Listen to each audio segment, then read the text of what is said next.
Numquam Retro, niemals zurück lautet der Leitspruch des Jagdkommandos, der Eliteeinheit des österreichischen Heeres.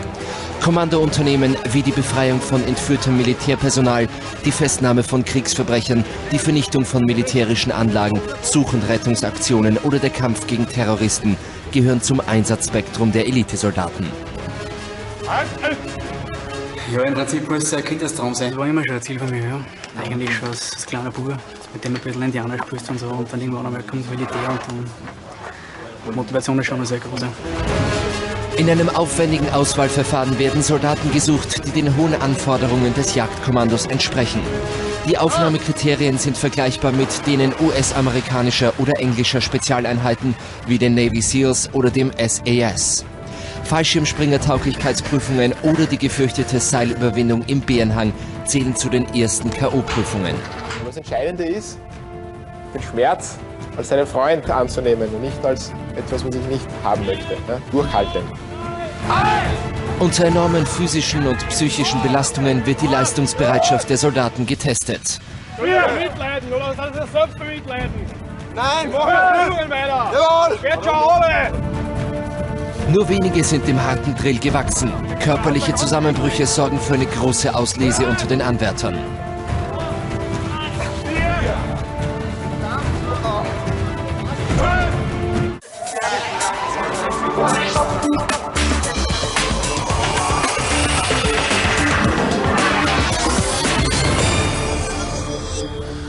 Das Jagdkommando übt den Ernstfall. Das Szenario: ein Bus mit Militärpersonal wurde von einer terroristischen Gruppe gekidnappt. Lösegeld wird gefordert.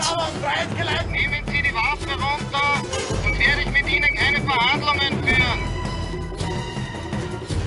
Ein Einsatztrupp des Jagdkommandos wird alarmiert. Kugelsichere Westen, einsatzerprobte Waffen und Gesichtsmasken werden verwendet. Die Zeit ist um! Geben Sie uns noch etwas Zeit. Es dauert nicht mehr lange. Nach wenigen Minuten ist das Eingreifteam vor Ort. Während die Entführer abgelenkt werden, stürmen die Elitesoldaten den Bus.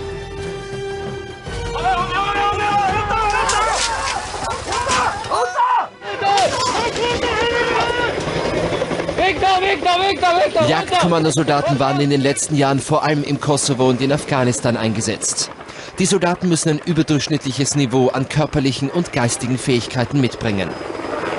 Man muss ehrgeizig sein, man muss zuverlässig sein, charakterlich stark, einfach einen starken Willen, alles zu erreichen. Deswegen gibt es ja bei uns auch gewisse Auswahlverfahren im Bereich der körperlichen Auswahlverfahren und psychologische Auswahlverfahren. Und hier versuchen wir bereits, gewisse Leute auszuscheiden, die diese Charaktereigenschaften nicht mitbringen. Februar 2007. Beginn des dreiwöchigen Auswahlverfahrens für die Ausbildung zum Jagdkommandosoldaten. Einer der 75 Bewerber ist der 31-jährige Berufssoldat Patrick Daimel. Um 3 Uhr früh verlässt er das Zimmer in seiner Stammkaserne in Amstetten. Seit einem Jahr bereitet er sich auf das härteste Auswahlverfahren innerhalb des österreichischen Heeres vor. Während dieser Zeit ging die langjährige Beziehung zu seiner Lebensgefährtin in Brüche. Sie hat es nicht verstanden, warum dass man sich sowas antut und ja, dass man solche Sachen auf sich nimmt, weil ich kann es ja ganz anders auch haben, wenn ich will. Ich kann mich, ich kann bei meiner Einheit bleiben, ich kann meinen Konvertin ausbilden und ja, jeden Tag oder fast jeden Tag daheim sein. Das war der einfachste Weg, sagen wir mal so. Aber der einfachste ist nicht immer der beste. Für mich halt. Nicht nur Patrick Daimel hat schon seit langem ein ganz klares Ziel vor Augen. Im Prinzip muss es ein Kindertraum sein, dass du bei sowas dabei bist und lang genug vorbereiten. Du weißt, wo deine Schwächen sind, wo deine Stärken sind.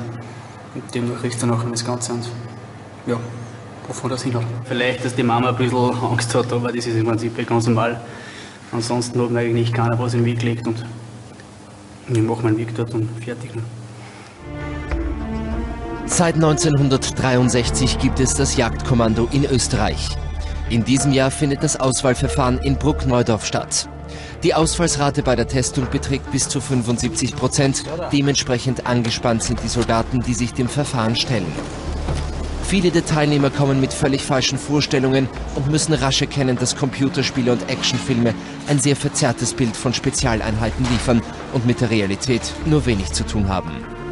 Die Aufnahme in die Eliteeinheit steht grundsätzlich jedem Soldaten offen, ob Grundwehrdiener, Unteroffizier oder Offiziere. Einzige Voraussetzung, die österreichische Staatsbürgerschaft und ein einwandfreier Leumund.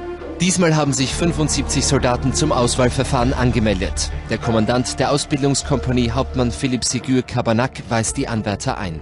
Ich begrüße Sie bei der Jagdkommando Ausbildungskompanie hier am Tüppelbruck-Neudorf. Sie müssen vor allem noch einwilligen, dass wir Sie an Ihre psychischen und physischen Grenzen heranbringen. Und Einsatzarten des Jagdkommandos bringen es mit sich, dass Sie doch des Öfteren möglicherweise mit 40, 50 Kilo am Rücken unterwegs sind, tagelang abgeschnitten von jeglicher Folge- oder Anschlussversorgung und auf sich alleine gestellt sind mit Ihrem Team. Und da muss sichergestellt sein, dass Sie das auch bewältigen können. Deswegen müssen Sie einmal Ihre eigenen Grenzen einmal kennenlernen, wo sind die überhaupt, und feststellen, wie reagiere ich in so einer Situation. Halt! Recht! Nachdem die Anwärter ihre Freiwilligkeit per Unterschrift bestätigt haben, beginnen umgehend die ersten Vorselektionen.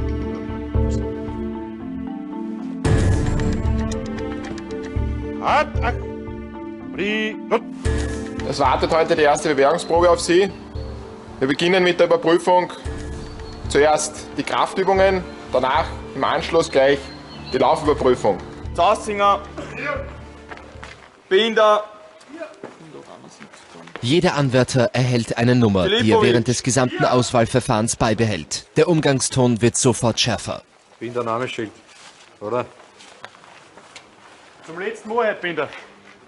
Das habe ich Ihnen schon in der Arbeit auch gesagt, oder? Vierte Gruppe. Ist das lustig? 9:05 Kraftübungen. Wo haben Sie es? 5 Minuten dann. Dann haben Sie es. Melden Sie es Ihren Kommandanten.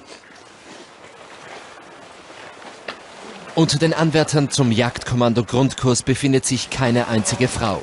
Eigene Leistungslimits für Frauen bestehen nicht. Möglicherweise ist auch die Belastbarkeit, die also beim Jagdkommandokurs erwartet wird, ein gewisses Kriterium, das wo die meisten Frauen sagen, da traue ich mich nicht drüber.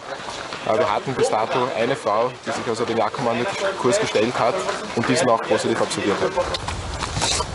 Zu den ersten K.O.-Testungen gehören Klimmzüge. 3 sind gefordert. Streckhang ist Da alle Ausbildner des Jagdkommandos im Ernstfall zum Einsatz kommen, hat uns das Verteidigungsministerium darum gebeten, sie unkenntlich zu machen. Und mit dem Kinn schön über die Stange, oben in Streckhang, 2 und 3. Das kann natürlich schon schneller gezogen werden, gell? Also so. Aber es geht immer wieder in Streckhang oben, gell? Alles klar? Darf man den Daumen um die Stange nehmen? Bitte? Darf man den Offengriff annehmen? Ja, Sie können mit dem Daumen über die Stange auch greifen, aber Sie dürfen nicht Das ist schon klar, so greifen, ja? Passt. Na, da wird man ja was anderes überprüfen. Gut. Nach den Klimmzügen sind 25 Liegestütze und 30 Ruderübungen das Kriterium. Gerade, ja? Gut. Gibt es dazu Fragen? Anmerkungen? Auch nicht, nehme ich an. Und geht los. Für Patrick Daimel sind die Kraftübungen kein Problem. Ab. 21, 22, 23, 24, 25. Auf. Ruderübungen. 1, 2, 3, 4, 5. Ja, das sollte eigentlich kein Problem sein. Glauben Sie, dass da Leute gibt, die herkommen, die sich auf das auch nicht vorbereitet haben, die bei sowas schon scheitern? Soll es geben. Sind sie aber selber schuld. Einige scheitern tatsächlich schon an der ersten Hürde.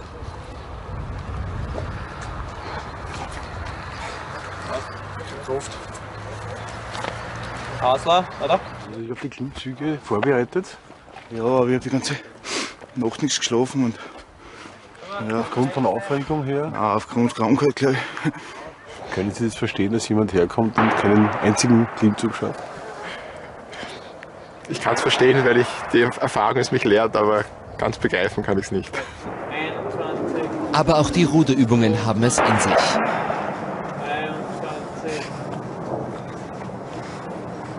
Scheitert ein Anwärter bei einer Übung, hat er die Möglichkeit, es noch einmal zu versuchen.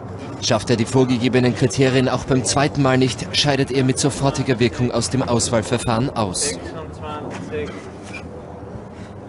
27, 28 und 29 und am 30. machen wir einmal. Anziehen die Knie noch einmal gescheit und 30 auf. Naja. Wir vom Jagdkommando sind nicht in der Lage, jeden Einzelnen ideal vorzubereiten. Wenn jemand sich für diese Ausbildung meldet, dann erwarten wir auch, dass er sich entsprechend informiert und vorbereitet. Wie wir hier sehen, die Erfahrung zeigt einfach, manche bereiten sich gut vor, informieren sich gut, wissen genau, was auf sie zukommt, und manche eben weniger. Die lassen sie mal auf sich zukommen. Und von jenen gibt es dann eben manche, die dann ein Aha-Erlebnis haben und sehen, aha, da hätte ich mich doch besser vorbereiten müssen. Im Anschluss steht ein 5000 Meter Lauf auf dem Programm, der in einer Zeit von unter 24 Minuten absolviert werden muss. Einige der älteren Anwärter haben dabei ihre Probleme. Die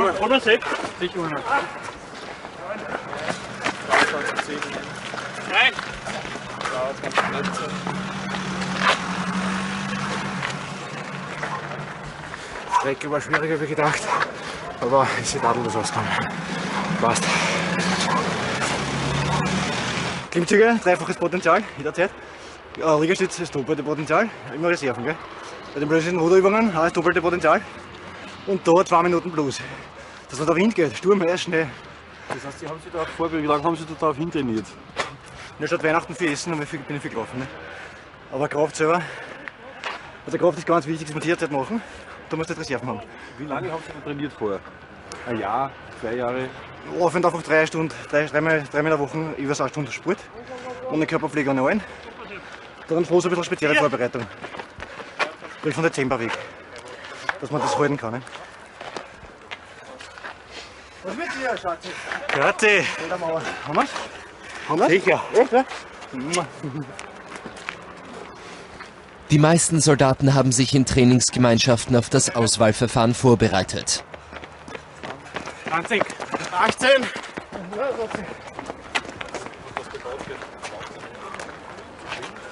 Ja, war eigentlich kein Problem. Ich schaue, dass mein Buddy kommt. Geht von der Seite auch super aus. Hat gut hingehauen, ja. Betrieben. Sie haben gemeinsam trainiert auf das hin. Genau. Der 26-jährige Marc Neubauer war noch bis vor 3 Monaten Bodybuilder. Als Kraftsportler hat er mit dem Ausdauerlauf schon etwas größere Probleme. Hätten Sie eine bessere Zeit vorgestellt? Ja, 22:30. Ja. Alles okay. Passt zwar. Der Leitspruch des Jagdkommandos Num quam retro geht auf die Peyer-Weibrechtsche Expedition von 1872 in die Antarktis zurück. Diese Expedition ist nicht nur wegen der Entdeckung des Franz-Josefs-Landes, sondern auch wegen des Durchhaltevermögens und der Entschlossenheit der Expeditionsteilnehmer legendär. Einer der jüngsten Aspiranten für das Jagdkommando ist der 19-jährige Tiroler Grundverdiener Michael Ruska. Bei mir ist es jetzt vor allem deshalb, weil ich habe jetzt einmal, also ich habe Matura gemacht jetzt im Sommer und jetzt habe ich ein Jahr, wo ich eigentlich nicht so richtig, was ich machen soll. Jetzt wollte ich eben daher, weil ich meine eigenen Grenzen möchte gerne austesten. Mir taugt es ziemlich, also da im Wald, in der Wildnis kann man eigentlich sagen, übernachten und außen eben da so Stellungen bauen und das Ganze ist also ziemlich interessant, finde ich. Gibt es Leute in Ihrem Umkreis, die eine Kritik geäußert haben, in der Familie und Ihre Eltern? Jawohl, das gibt es natürlich schon. Also meine Mutter ist eher ein bisschen dagegen, weil also mein Vater ist bei der Cobra Ausbilder, ist ziemlich viel unterwegs, nicht so viel zu Hause. Jetzt ich beim Jagdkommando jetzt dann vielleicht, also in weiterer Hinsicht. Also da ist sie schon ziemlich dagegen. Die Freundin ist auch nicht sehr begeistert davon, aber ja. Was sagt die Freundin? Hat die Angst um Sie auch? Ja, Angst. Sie hat halt, ja, sie denkt halt, die Beziehung leidet ein bisschen drunter und so, weil ich jetzt wahrscheinlich auch nicht jedes Wochenende heimkommen kann. Aber jetzt ist jetzt einmal das Jagdkommando wichtiger als wir. Das ist mal zweitrangig. An die Kaltverpflegung haben sich die jungen Rekruten schon gewöhnt. Dosenfisch und Leberaufstrich bestimmen den Alltag. Die darf man nicht sagen, gell? Wie? Ist das so das typische Essen, dass man sich gewöhnen muss, dann auch während der Ausbildung oder während des Kurses, glauben Sie? Also ich hoffe nicht, ich hoffe schon, dass wir ein bisschen öfter was warm sagen kriegen. Aber im Feld schon, ja. Also wenn wir außen sind, dann gibt es nichts anderes. Ja. 6 Uhr früh. Der zweite Tag des Auswahlverfahrens für die Jagdkommandoausbildung. Im Wiener Stadthallenbad wird vor Betriebsöffnung die Kleiderschwimmprüfung und der Sprung vom 10-Meter-Turm durchgeführt. Beides gilt als Voraussetzung für den Fallschirmspringerkurs, der ein wesentlicher Bestandteil der Jagdkommandoausbildung ist. Besonders begabte Schwimmer können sich später auch zum Kampfschwimmer ausbilden lassen. Das beinhaltet Fertigkeiten wie Nachtschwimmen oder das Tauchen unter Eisdecken.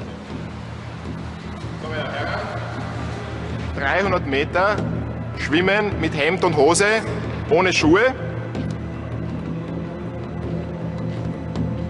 Das heißt, 6 Längen, das sind 50 Meter Becken. Entscheidend ist, dass Sie sich beim Anfang und beim Ende niemals anhalten.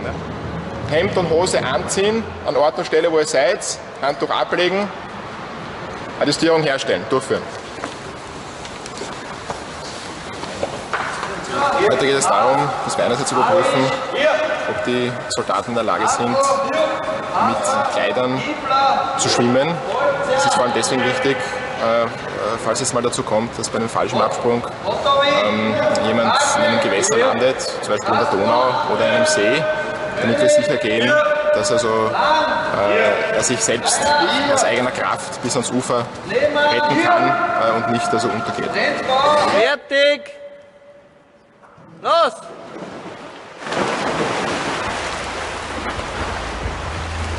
...300 Meter müssen ohne Zeitlimit in einem Zug durchgeschwommen werden. Anhalten oder am Beckenrand rasten ist nicht erlaubt. Wer es dennoch tut, scheidet sofort aus. Erschwerend kommt hinzu, dass sich die Anwärter auf den engen Bahnen gegenseitig beim Schwimmen behindern.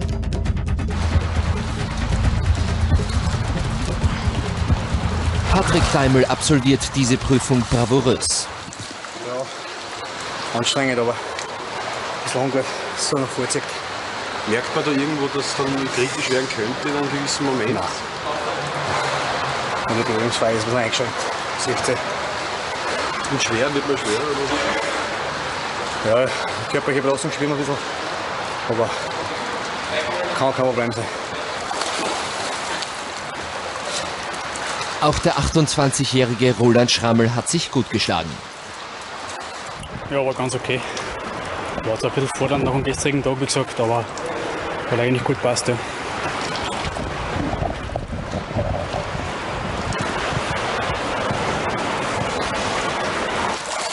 Marc Neubauer gehört zu den Letzten, die aus dem Wasser kommen. Ja, es ist gegangen. Anstrengender als ich gedacht. Wir haben es da schon geübt vorher. Aber mit so viel Leid auf einem Fleck, das hat gepasst. Merkt man die Anstrengungen der letzten Tage? Ja, schmeckt davon. Aber nicht. Das heißt, man kann annehmen, dass man von Tag zu Tag sozusagen ein bisschen schwächer wird. Wenn es einmal so dahin geht, Stand da. Als nächstes folgt die Sprungüberprüfung vom 10-Meter-Turm. Auf Kommando und ohne jeden Zeitverzug müssen die Anwärter ohne zu zögern springen. Der 10-Meter-Sprung ist ebenfalls eine K.O.-Prüfung. Wer zögert, scheidet sofort aus.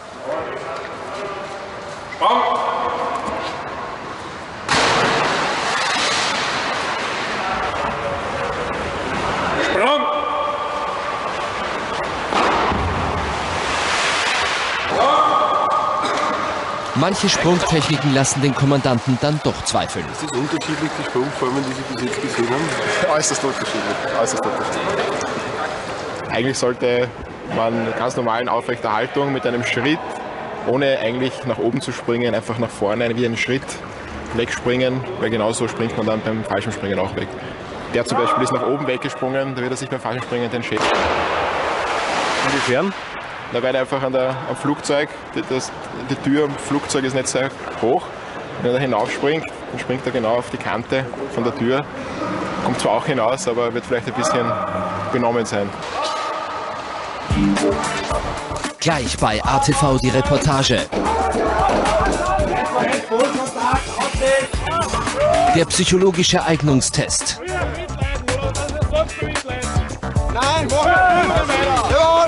Grenzerfahrungen beim Belastungstest.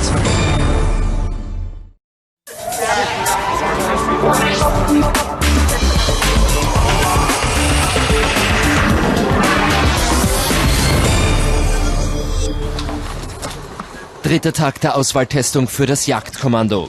Von 75 Anwärtern sind noch 70 im Rennen. Heute steht die schwerste Selektionsprüfung auf dem Programm, das Klettern in sogenannter Bärenhaltung auf einem schräg nach oben gespannten 30 Meter langen Seil.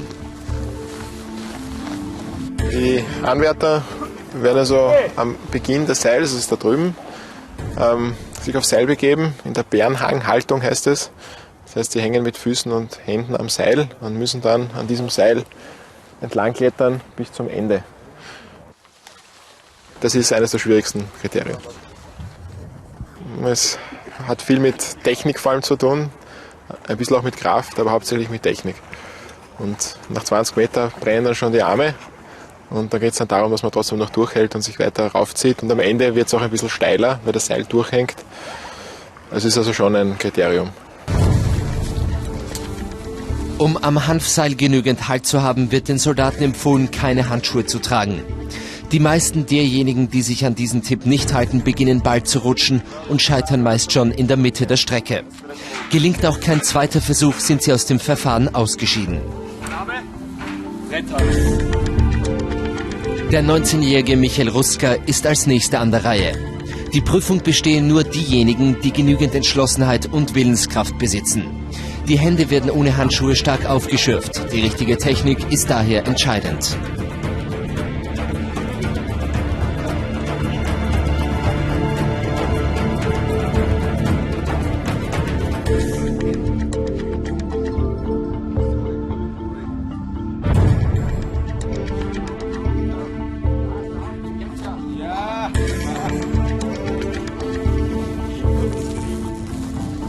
Der junge Tiroler ist der erste Anwärter, der diese Prüfung schafft. Ja, zufrieden? Schon. Das passt. Das passt, war gültig. Wie schauen die Hände aus? Ja, ein bisschen offen. Aber geht schon. Was war das Anstrengende jetzt für Sie? Ja, mir zum Zugsführer abmelden. Ja. Das ist das Problem, dass ich in die Hände noch eine Kraft habe.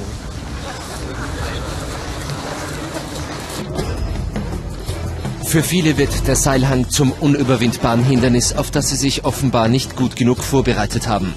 Wer sich verkrampft, den verlassen schnell die Kräfte. Einer nach dem anderen scheitert.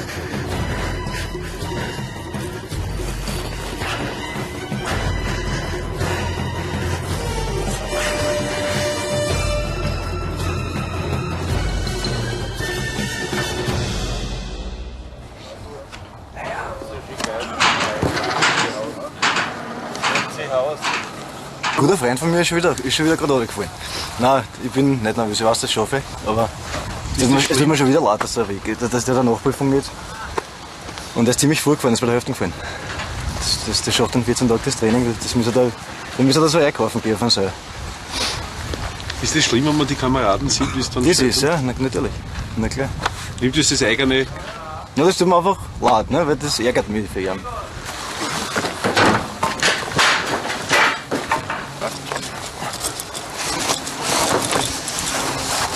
Berufssoldat Erwin Melker legt ohne Probleme zügig los.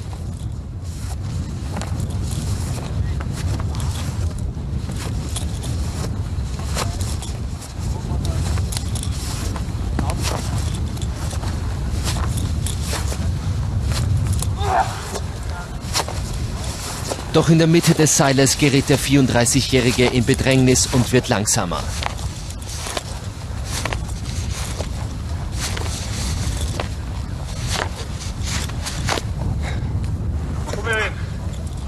Erwin, komm!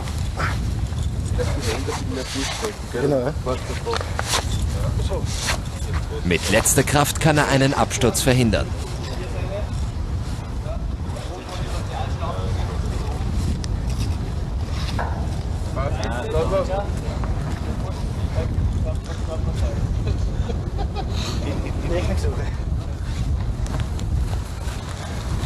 Was? So, wie gesagt, ich schaffe das, ja. Die Technik war miserabel, aber das ist der Roman. War es hart? Hat es einen Moment gegeben, wo Sie sich gedacht haben, jetzt wird es hart? Das hast du gesehen, ne? Dass ich da angehört hat, da bin ich gleich wieder umgewesen.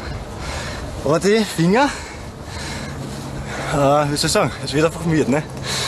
Nein, die Technik war scheiße. Das üben sie besser. Mittlerweile sind 8 Aspiranten an dieser Übung gescheitert und damit ausgeschieden. Marc Neubauer, der ehemalige Bodybuilder, hat keine Probleme mit dem Seilhang.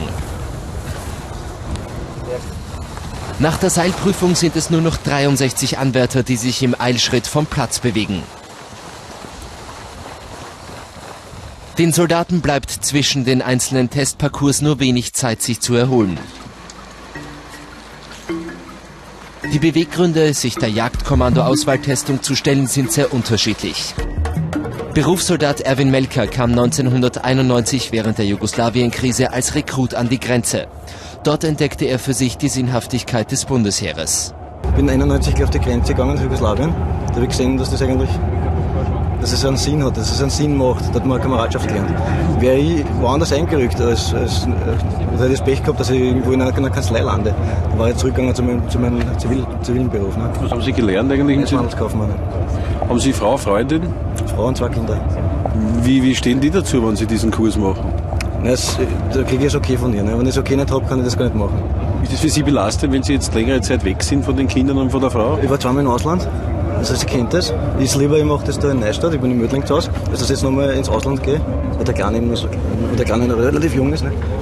Aber sie hilft mir da wesentlich. Es ist ja kein Problem, dass jetzt bin ich ausquartiert, ich schlafe im Wohnzimmer, dass ich wirklich durchschlafen kann, wenn ich zu Hause bin. Und so macht man das.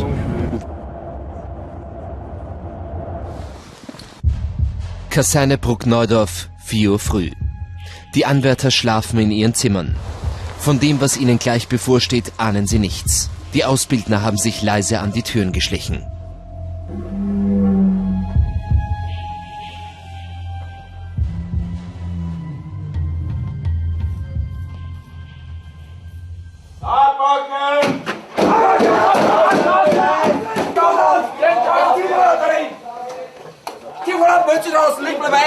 Geht schon! 3, 2, 1, Vollkontakt, aufstehen, Fenster auf! Männer, steht auf! Matratzen aufschlagen! Jeder dritte an, legt eine Grundstellung mit dem Spinn. Fertig werden! Regenhose, Regenjacke, Feldschuh schwer oder leicht. Zeit dazu, Kopfbedeckung, Kammerzukappe und Feldkappe. Zeit dazu, auf meiner Uhr ist es 4:03 Uhr. Um 4:08 Uhr steht der ganze Gruppe außen. Durchführen! Ab sofort beginnen die psychologischen Eignungstests. Die Soldaten müssen innerhalb weniger Minuten ihre komplette Uniform, einschließlich der Regenbekleidung, anziehen. Wer schneller fertig ist als die anderen, darf zur Belohnung Liegestütze machen. Jungs, ihr seid ja verdammt schnell. So, wer ist der Letzte? Wie heißen Sie?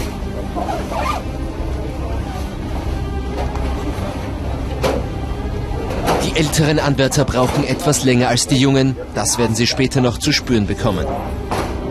Sehr positiv von uns auch. Zug austreten! Austreten!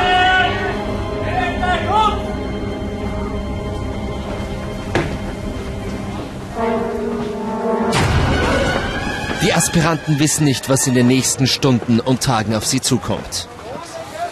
Wenn ihr Zug kommt, also, doppelte Armlänge! Dann ist doch aber doppelte Armlänge! Und ein bisschen plötzlich drunter! Zug vollzählig. Wir sind um 5 Minuten, ich rechne nur 4, weil die 5. ist gerade zu spät ausgetreten. Also um 4 Minuten zu spät ausgetreten. Von den Zimmern will ich gar nicht reden. Dann haben wir einen Kursteilnehmer, der glaubt, er muss gegen einen Ausbilder zurückrennen. Kann ich mir mal nicht vorstellen. Gut, für die Zeit bekommen sie 8 und fürs Zurückreden 2. weil der Vorfall sich anscheinend wiederholt hat. So wie auf mein Kommando zum Sport öffnen.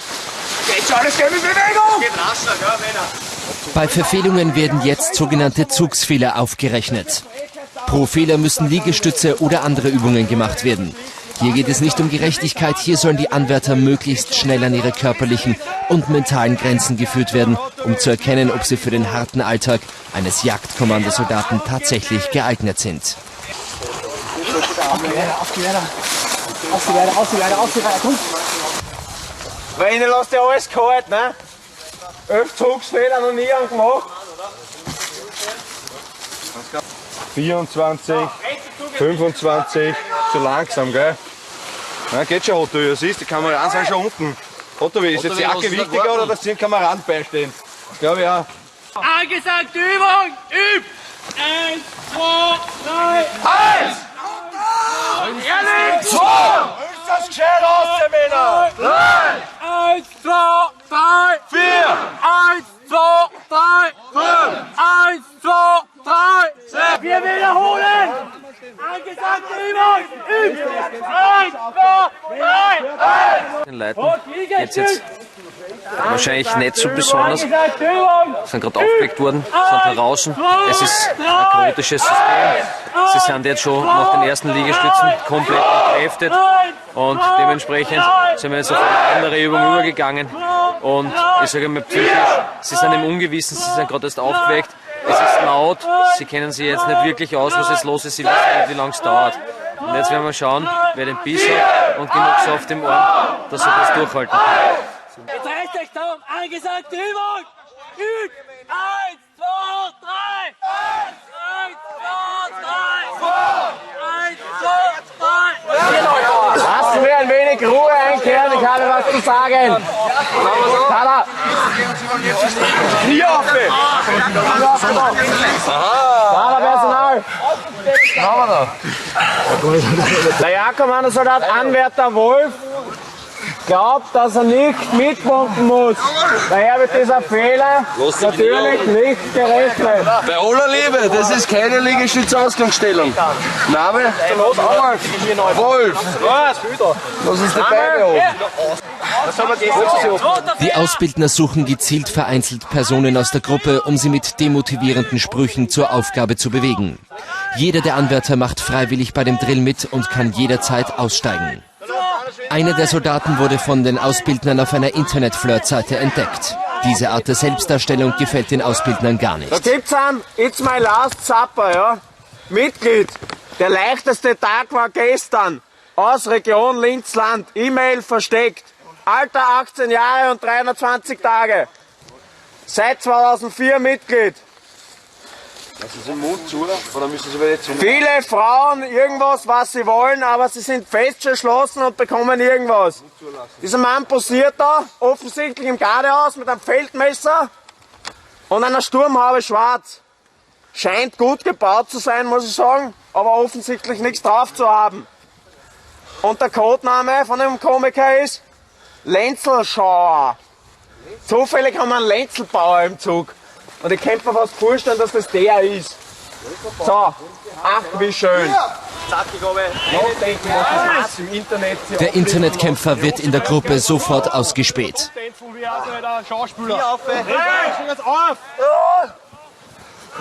Mitleiden, oder? Sollen Sie das selbst bemitleiden? Nein! Jawohl! Geht schon, Owe! Warum tun Sie sich das an? 6! Geht schon um uns. Owe! Warum machen Sie das? Warum sind Sie da? 7! 1, 2, 3, 1! Wir brauchen keine schwache Leute, oder? Rekrut Lenzelbauer tritt aus der Gruppe, um sich zu übergeben. 5, 6, 7! Lenzelbauer! Lenzelbauer ist sehr schlecht. Der Lenzelbauer kommt, es geht oder? Einstellen, da ist ein Kamerad, der kniet da beim Baum. Lenzelbauer, bleibst da. Bis was du schon erklärt hast. Sie geben den Arsch ein Stück runter, gell? Genau, Körperspannung.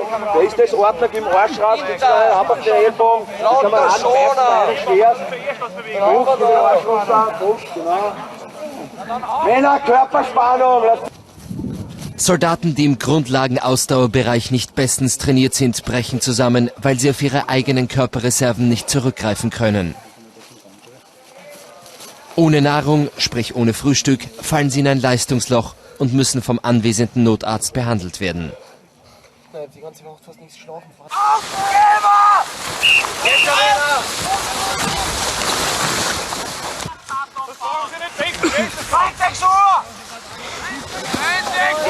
Ist auch schon fertig, ha? Ich hab sie nach den Namen gefragt. Rolle vorwärts, Rolle vorwärts. Wen haben wir noch? Rolle vorwärts. Schneller. Ja, ruhig. Schieß unterwegs! Schieß unterwegs! Auf! Schieß auf beide um!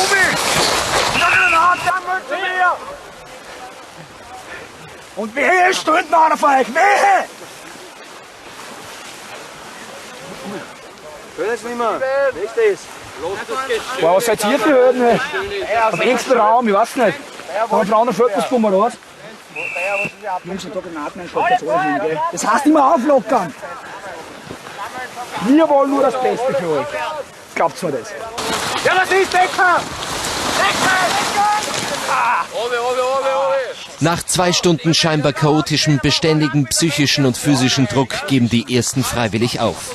Hauptmann Sigur Kabanak nimmt die ersten Abmeldungen entgegen. Wir können abmelden, das Thema, und sie melden sich dann beim Dienstwillen. Ja, wo finde ich den? Im Bäckerkammer 12. Verstanden. Und zwar um 7:30 Uhr Dienstbeginn antreten dort.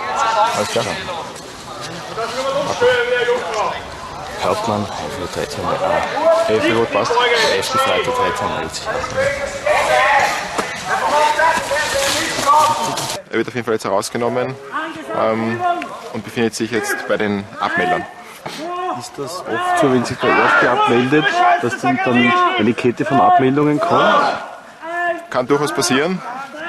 Ich weiß noch nicht, ob das jetzt jemand überhaupt schon mitbekommen hat. Das ist noch finster. Lassen wir uns überraschen. 1, 2, 3, 1. Gut, einer von den Kameraden, die sich zuerst schonen wollten, hat das vorgezogen. Sie kehren sie doch, aber nur weil ich daneben stehe. Jetzt schon machen Sie das ordentlich. Blick ist geradeaus, oder dann Sie das selbst bemitleiden. Selbstbemitleiden brauchen wir noch nicht. Reißen Sie nicht zusammen jetzt da. Wo sind die Hände in der leichteren Grundstellung? Nicht einschlafen, geht schon los! Auf wieder! Auf! Sie will auch sein. Was machen Sie da? Auf! Wir gleiten! Geht schon los! Gleiten!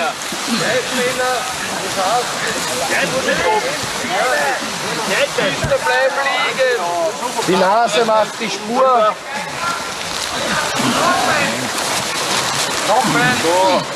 Die sind schwach. Schauen Sie das mal an. Das ist erbärmlich, richtig. Sie haben Kabel auf, wie irgendeiner draußen auf der Straße.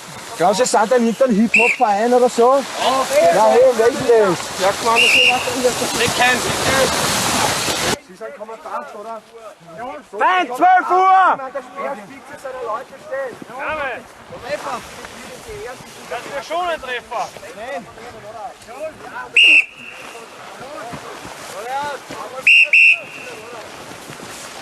Was ist der Schutztreffer?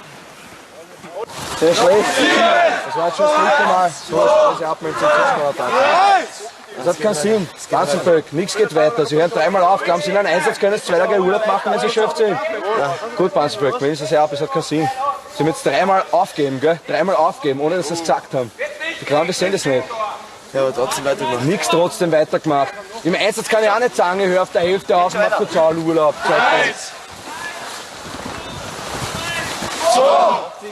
Das glaubt ihr alle, das ist eine geistige Sache, gell? Bis zu einem gewissen Grad sicher richtig, großteils falsch. Die sind einfach schwach, gell?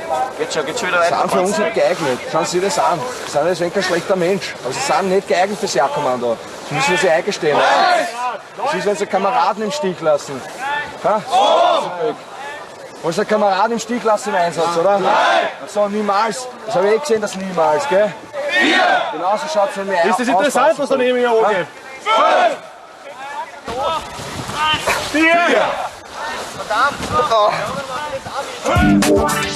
Gleich bei ATV die Reportage. Flüssigkeitsverlust und Nahrungsentzug führen zu schweren Ausfällen.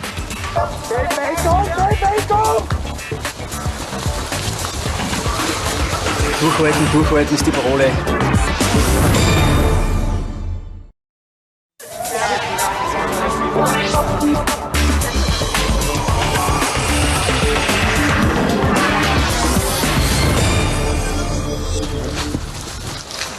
Jagdkommando-Anwärter Marc Neubauer ist nach 2 Stunden Dauerbelastungsübung zusammengebrochen. Notarzt Alexander Evengendis bringt ihn zur Krankenstation. Das Auswahlverfahren zum Jagdkommando ist damit für den Soldaten beendet.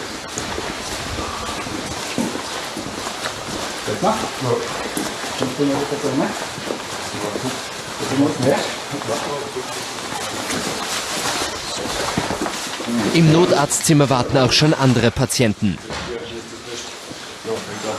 Der gescheiterte Aspirant wird sofort mit Flüssigkeit versorgt.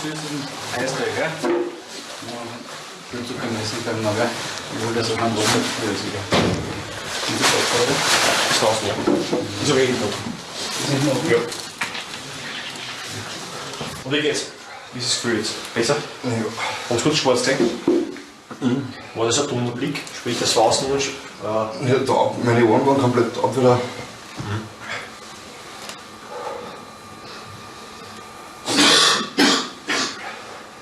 Denk es noch weg.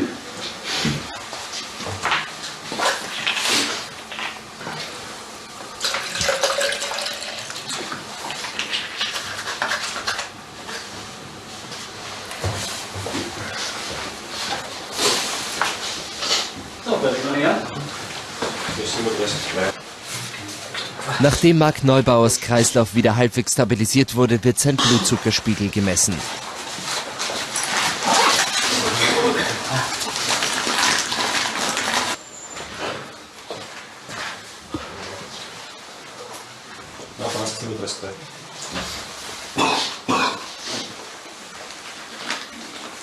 Für den Notarzt des Jagdkommandos sind Zusammenbrüche wie diese Routine. Die Härte der Tests und der Ausbildung fordern regelmäßig ihre Opfer. Ja, also der Zucker ist es nicht. Das kann ich jetzt einmal aus medizinischer Sicht sagen. Alles andere spürt er selber, das kann man nicht genau eruieren. Kommt es vor, dass Leute dann Überzuckerung oder Unterzuckerung haben durch die Anstrengung? Überzucker? Unwahrscheinlich. Eher Unterzucker, früh aufstehen, nichts gefrühstückt, Überbeanspruchung, kann schon Unterzucker sein. Schaut dann ähnlich aus, aber er ist gehen kommen. Ist okay. Er hat es schon einmal gehabt, hat er gesagt. Aber heute ist es nicht der Zucker. Gott sei Dank, gell? Das ist einmal positiv. Kannst was trinken, kannst ein bisschen durchschnaufen. Während sich Marc Neubauer langsam erholt, werden seine Kameraden von den Ausbildnern weiter bearbeitet. Ja, Kommando, Ausbildungszug auf Freikommando! Ausbildungszug! Linie zu 4 Gliedern, Verkatterung!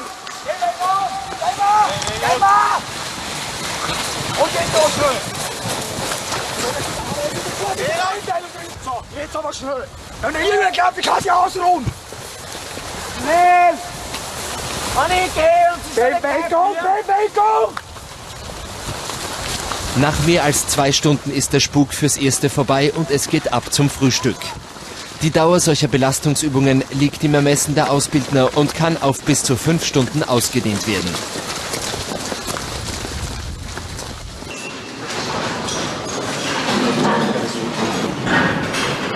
Wie geht's Ihnen jetzt? Ich fühle mich bearbeitet. Hat es einen Moment gegeben, wo Sie sich gedacht haben? Nein. Das ist komplett weg, der Gedanke. Es wird einem davor gesagt, aber das ist ja Luft.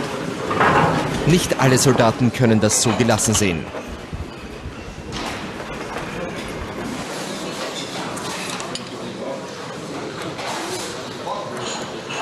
...15 Minuten haben die Anwärter Zeit, ihr Frühstück einzunehmen. Dementsprechend wird alles, was Kraft geben könnte, gleichzeitig verschlungen.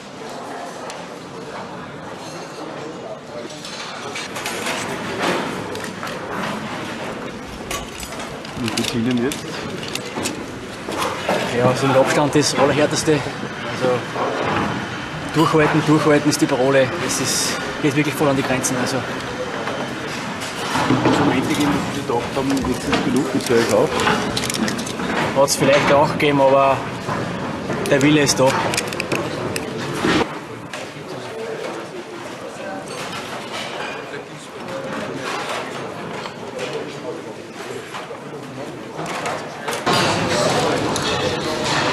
Der 19-jährige Rekrut Michael Ruska hat die Dauerbelastung gut überstanden. Wie geht's Ihnen? War schon anstrengend, kann man sagen. Ein bisschen geschwitzt haben wir auch, aber weiter sind wir noch alle dabei, Gott sei Dank. Hat es am Ende gegeben, was Sie gedacht haben, aus jetzt reicht's? Nein, also jetzt noch nicht. Es müsste schon noch schlimmer werden, aber wer weiß, was noch kommt. Ja, weiter mal geht's schon noch. Erleichterung ins Duellen? Ja, jetzt schon einmal was essen, das hat schon was besser. Mal sehen. Warum tut man sich das an? Ja, das ist eine gute Frage. Ja, ich mache das einfach mal deshalb, weil ich mir denke, ich möchte mal schauen, wo meine Grenzen sind. Bin ich gespannt, ob ich daran herangeführt werde oder nicht. Mal schauen. War das schon eine Grenze? Nein, das nicht. Das wird wahrscheinlich noch schlimmer werden, also deshalb. Für den 26-jährigen Marc Neubauer hingegen ist der Traum vom Elitesoldaten vorbei. Nach seinem Zusammenbruch verlässt er noch am selben Morgen die Kaserne. Nächstes Jahr möchte er nochmal zum Auswahlverfahren antreten. Jetzt mal kurzfristig einmal Pause machen, damit sich wieder der Körper erholen kann und dann wieder trainieren, mehr auf die Grundlagenausdauer trainieren. Wie bei einem kleinen Kind halt, Träume gehen halt nichts Grund. Nächste Woche bei ATV die Reportage. Die Entscheidung. Wer gibt auf und wer schafft die Aufnahme zur Ausbildung im Jagdkommando?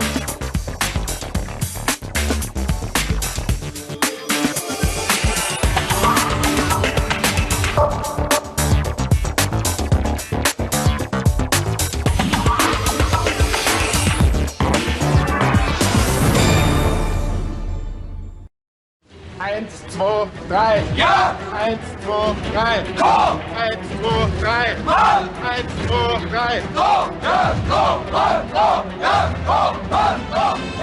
Zweite Woche des Auswahlverfahrens für das Jagdkommando.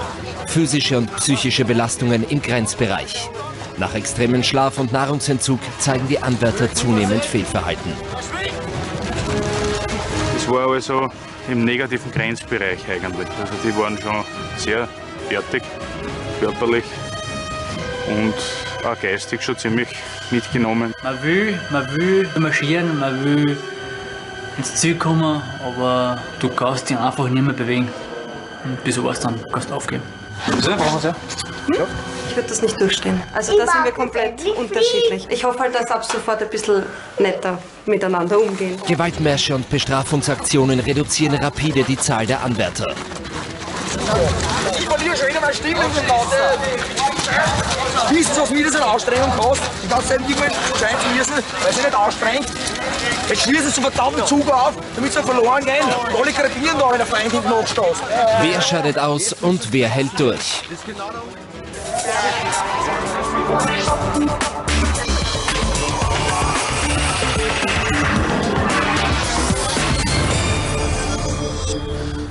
Teil 2 des Jagdkommando-Auswahlverfahrens in der Kaserne Bruckneudorf. Wer ein Elitesoldat des österreichischen Heeres werden möchte, der muss leidensfähig sein. Nach den ersten härteren Prüfungen sind von 75 Anwärtern noch 58 übrig. Als nächstes folgt die Marschtestung. Nach einer kurzen Ruhephase sind sie wieder heraus. Jetzt steigt die Spannung wieder. Man sieht es an den Gesichtern auch teilweise, weil sie jetzt nicht wissen, auf was sie zukommt. Sie wissen jetzt keinen Ablauf mehr, sie wissen nur mehr marschieren. Und sonst haben sie keine Idee, was sie erwarten wird. Und so gesehen sind sie ein bisschen im Ungewissen und unruhig. Während der Märsche, deren Ziel und Dauer den Anwärtern unbekannt sind, herrscht absolutes Sprechverbot.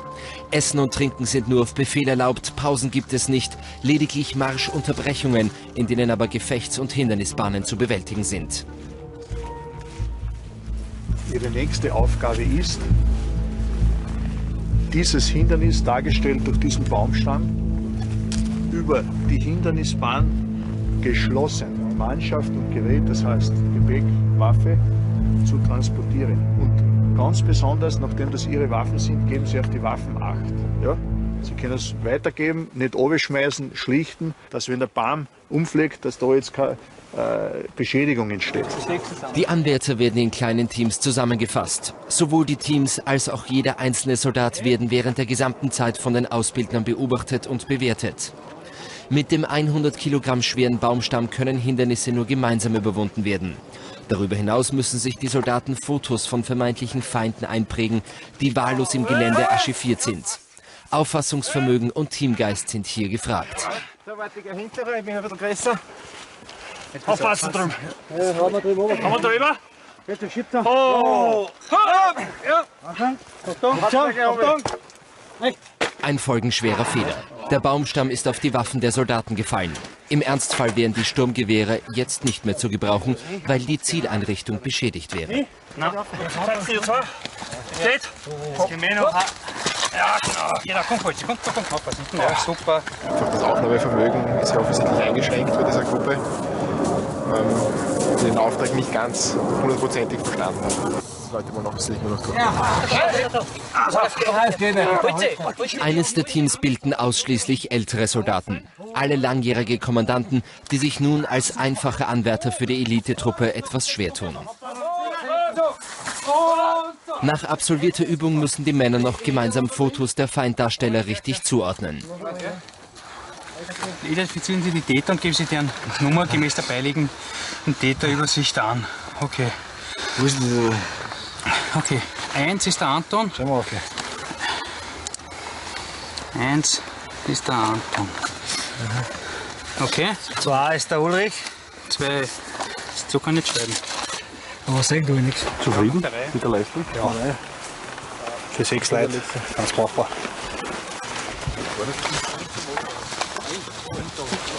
Ja, für 6 Mann und für das, dass wir was gegessen und geschlafen haben, finde ich das ganz gut. Wie geht es Ihnen körperlich? Ja, die Krämpfe verschwinden, dafür kommt was anderes wieder, aber es wird schon funktionieren. Was kommt jetzt? Ja, ein bisschen ein schwammeriges Gefühl, aber es funktioniert ja. Noch mit den Herrn vorne, bitte. Nach der schweren körperlichen Belastung ist eine kurze Teepause erlaubt. Also die letzten 2 Tage, die stehen und fallen mit den Füßen. Ne?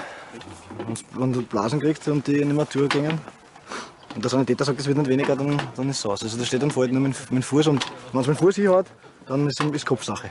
Wenn man den Kopf abschalten kann, der schafft es. Viele der jungen Rekruten sind das Dauermarschieren nicht gewöhnt. Wenn die Stiefel nicht eingetragen wurden, ist die Verletzungsgefahr größer. Der 19-jährige Tiroler Michael Ruska hinkt seiner Gruppe nach. Probleme? Ja, so wie es scheint, weil ich mir vor 1,5 Monaten einmal Seitenband gerissen am Sprunggelenk. Und jetzt bin ich gerade umgeknackst, jetzt mal schauen, was Sanitäter sagt. Auf dem Gelände wartet bereits ein Sanitätswagen auf Verletzte. Zerrungen und Bänderrisse werden hier im Minutentakt behandelt. Wer dort behalten wird oder gar ins Krankenhaus muss, der ist automatisch aus dem Auswahlverfahren ausgeschieden. Für Michael Ruska steht jetzt alles auf dem Spiel. Kompit auch am schwersten. So steif. So. Tut da was weh? Ja, auf der Unterseite noch. Wo? So drin Da im Gewölbe? Ja, da drinnen gespielt. Sag mal mit dem Finger hin, was nicht. Das sind die Arschblasen und das Ganze. Nein, aber eine kräftige Hautfalten hat er dort. Das ist so ein Stechen, ja. Wir brennen. Eine prominente Hautfalte. Der Notarzt diagnostiziert eine schwere Verletzung am Knöchel. Ja, und du hast das letzte Mal schon mal ein Problem gehabt, gell, so wie das ausschaut, der Fuß. Ja, vor einiger Zeit. Okay. Auf einer Skala von 1 bis 10. Wie schwer oder wie stark tut es weh? Ja, 6, 7. Wir können probieren, dass wir da die Seitenstänge, die Seitenbahnen improvisieren mit einem Tape.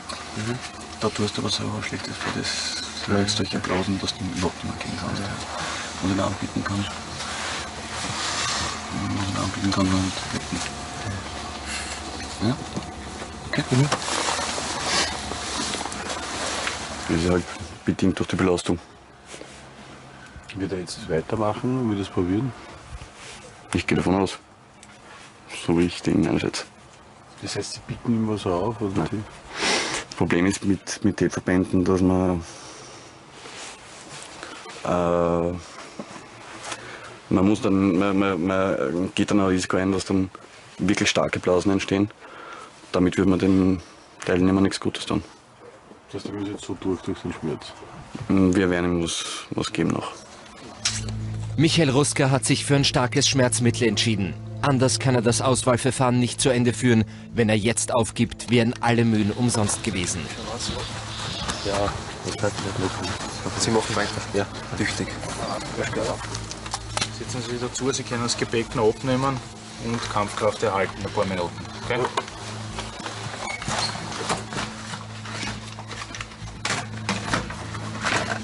Willst du verblenden? Ja, so schnell nicht. Jetzt weiß ich irgendeine Station, ob es geht, glaube ich. Ich hoffe mal.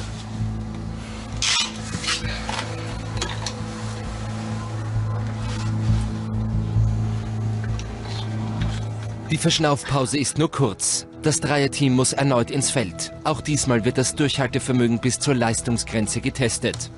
Ebenso auf dem Prüfstand die Teamarbeit und das Auffassungsvermögen.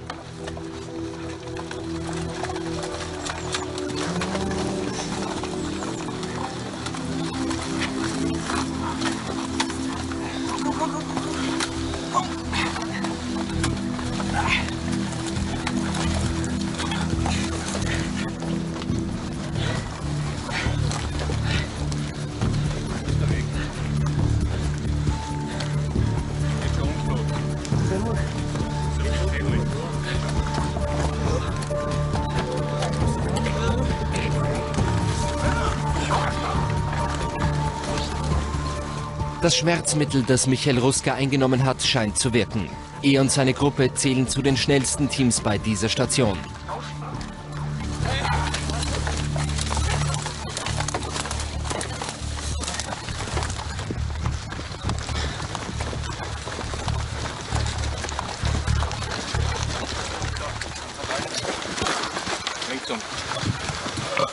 Die Station ist hiermit beendet. Jetzt dann da rein in den Graben, bis nach vor, dann links in den Bunker hinein. Da drinnen befindet sich Tee. Und es habt da drinnen eine kurze Pause von ca. 5 Minuten. Ja? Jawohl. Ja. Gut. Ab. Die haben ziemlich Gas gegeben. Also überhaupt für das, dass da ein Verletzter dabei war, war das eine ganz brauchbare Leistung. Die nächsten Shows noch drauf sind keine Bordertricks. Ja, wohl hat schön. Bin einmal schon zufrieden. Der Feind ist nicht da, aber es ist zum Aushalten. Sagen wir so. Geht schon hin. Das Team mit den älteren Soldaten tut sich schon etwas schwerer. Die Stationszeit ist deutlich überschritten und es wurden einige Fehler gemacht. Die Ausbildner sind sauer. Kanister zu den anderen dazustellen. Und jetzt verschwindest du hinter dem Hegel, aber so schnell als möglich. Ich will euch nicht mehr sehen. Verschwind! Mit dem Hügel.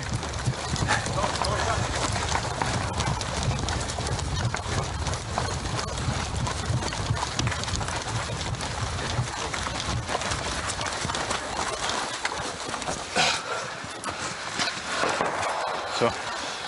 Die Station ist hiermit beendet. Der weitere Weg ist durch den Laufgraben in den Bunker. Drüben im Bunker Pause, circa 15 Minuten. Und drinnen steht auch Tee. Okay? Gut, ab. Also hält sich diese Gruppe bis jetzt? Ja, ich habe von diesen 4 Männern habe ich 2 beobachtet. Und das war also, sage ich mal, im negativen Grenzbereich eigentlich. Also die waren schon sehr fertig, körperlich und auch geistig schon ziemlich mitgenommen. Die haben sich also Farbcode, Zahlen und so weiter kaum mehr gemerkt. Man sieht jetzt schon die Belastung nicht. Aber wenn wir schauen, wie es weitergeht mit ihnen. Ne? Im Unterstand haben die Soldaten eine kurze Pause. Sie sind erschöpft. Das Alter macht sich bemerkbar. Der jüngste der Gruppe ist 31, der älteste 38 Jahre. Das zeige ich nicht mehr so wirklich, aber für die Füße, aber ja, hilft nichts. Weiter.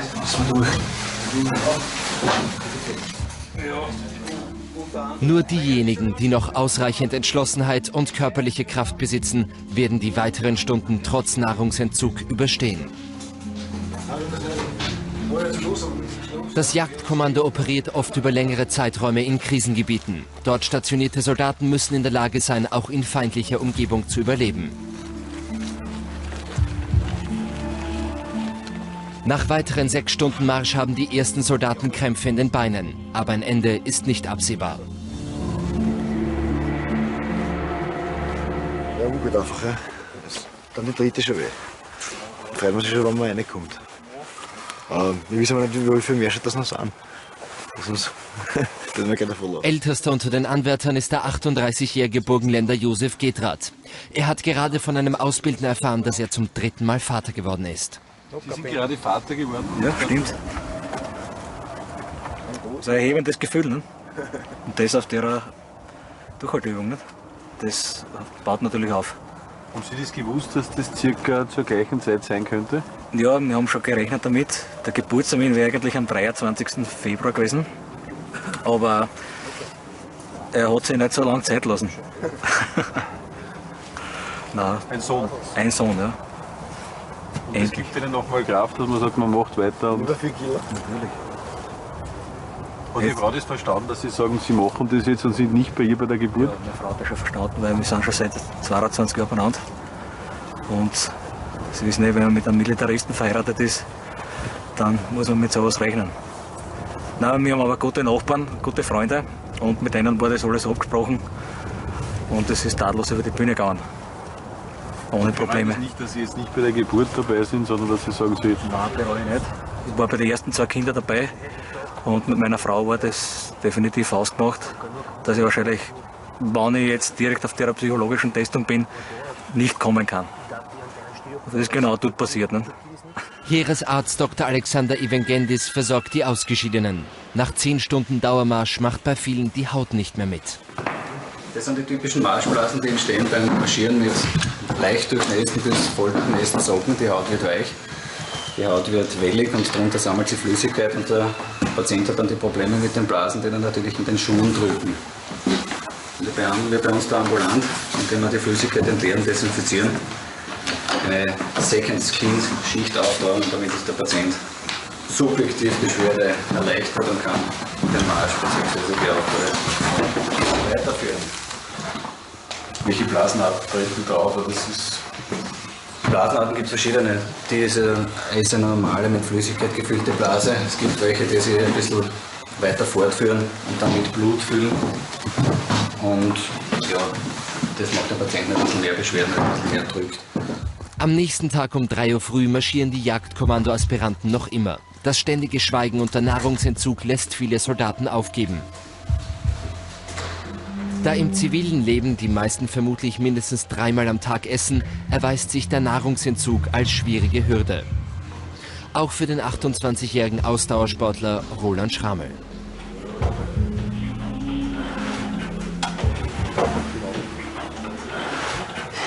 Ja, ich habe Unterzucker. Der Zuckerspiegel war im Keller und da geht nichts mehr. Es ist vorbei. Da kannst du dich nicht mehr bewegen und gar nichts mehr. Wie merkt man das? Ja, weil einfach nichts mehr geht.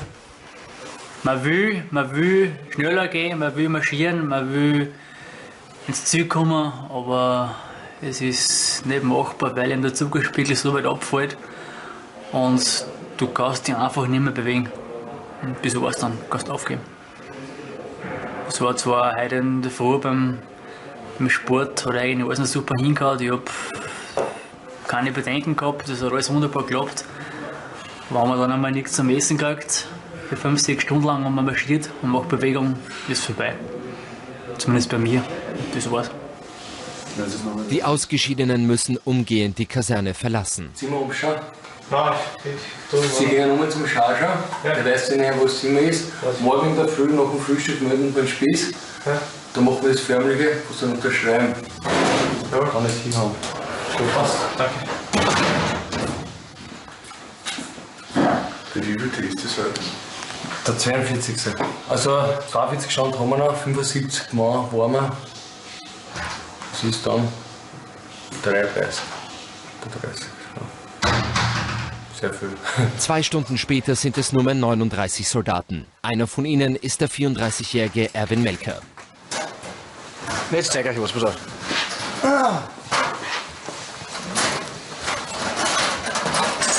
Jetzt sollen wir die ganze Schmutzwäsche mit nach Hause nehmen, das haben wir alles waschen. Aber, schau mal die. Das sind die Salze, die sich da durchkristallisieren, ne?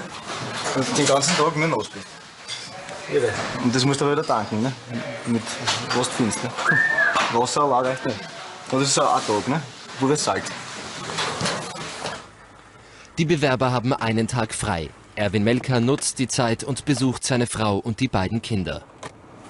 Meine Frau ist Hausfrau, das ist ein Traum. Nur so ist es möglich. Alles andere ist nicht möglich. Mein Erich, mein 5-Jähriger, der vermisst mich sicher. Und er weiß, wenn er in den Kindergarten geht der Papa zum Bundesheer. Das ist mein Kindergarten. Ne? Die Sicht ist gewarnt, Papa geht in den Kindergarten, der Erich geht auch in den Kindergarten. Wenn der Kindergarten aus ist, kommt der Papa nach Hause. Das funktioniert. Der Unteroffizier war bereits zweimal als UN-Soldat im Kosovo. Ehefrau Alexandra kennt er seit 18 Jahren. Sie hat gelernt, damit umzugehen, dass er immer wieder über längere Zeit nicht zu Hause ist. So, brauchen wir es ja? Was ist? Brauchen wir es ja? Nein, Au! Naja, die Kinder vermissen ihn halt, aber ich weiß ja nicht, was hast du denn alles Die Kinder vermissen mich, der Kleine, der weiß noch gar nicht, dass es mich gibt. Der Erich hat das erste Mal am Montag geweint, wie der Papa weggegangen ist. Und das war gar nicht gut, Erwin. Das heißt, er kommt jetzt in das Alter, wo er ja. das mitkriegt. Ja, genau. Quermeister. Ja? Was ist das brav die Wochen? Ja, haben wir Kindergarten? Ja, haben wir jeden Tag. Jeden Tag ein bisschen ruhig. Und Fasching und alles. Ja, Schatzi. Kein Problem, Kleines. Das ist mitgebracht. Es gibt viele Neuigkeiten. Dann wird die Mitte fressen. Kaum angekommen zeigt Erwin Melker seiner Frau nicht ohne Stolz die Blessuren der vergangenen Tage. Schauen wir mal Panzerketten noch finden irgendwo. Naja. Gehört das dazu zum Leben? Pass auf, komm her. Ein Talisman, habt ihr schon gesehen? So, schauen wir mal. Das ist ja schon wieder weniger geworden. Na sicher. So waren die anderen Blasen da, die müssen wir mal zeigen. Das ist am Oberschenkel, aber das müsst ihr euch mal anschauen. Haben wir sonst noch was? Da ist nichts, weil die blauen Schultern sind schon besser, oder? Das ist neu. Pass auf, dass du keinen Check hast. Ja, gut, das Gebüsch war nicht kraxelt, gell? Ja. Denn jetzt gibt es schon langsam. Die Muskeln werden auch schon immer weniger. Das ist da. Das ist schlimm. Aber das hast du jetzt natürlich nicht.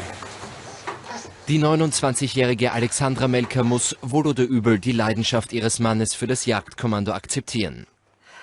Man kann nicht jetzt Das ist halt der Erwin, ne? Und verstehen.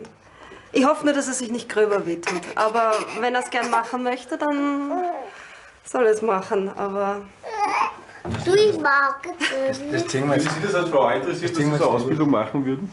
ja, ich würde das nicht durchstehen. Also da sind wir komplett unterschiedlich, weil... Also ich muss ehrlich sagen, meine 2 Kinder, die fordern mich im Moment genug und deswegen alles, was er jetzt freiwillig sich so schinden lässt. Aber das wäre nicht mein Job, das wäre nicht mein Wir Job. werden nicht geschunden, werden ausgebildet, gell?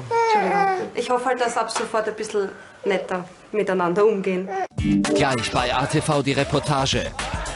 Dauerbelastung beim Prüfungsmarathon. Biologische Kampfführung, was ist bei uns haben wir? Viele sind dem harten Drill nicht gewachsen.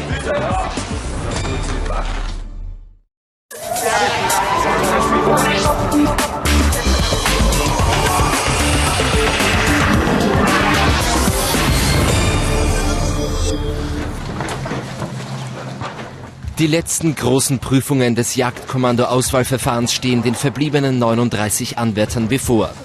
Nach einem 2-tägigen Marsch werden die Soldaten mit unbekanntem Ziel auf LKWs verfrachtet. Gesichtstarnung anbringen, lautet der einzige Befehl. Ja, das passt.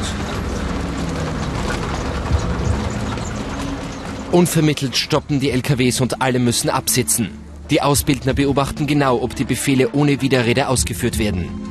In den nächsten Stunden wird sich zeigen, wer das Zeug zum Elitesoldaten hat und wer nicht.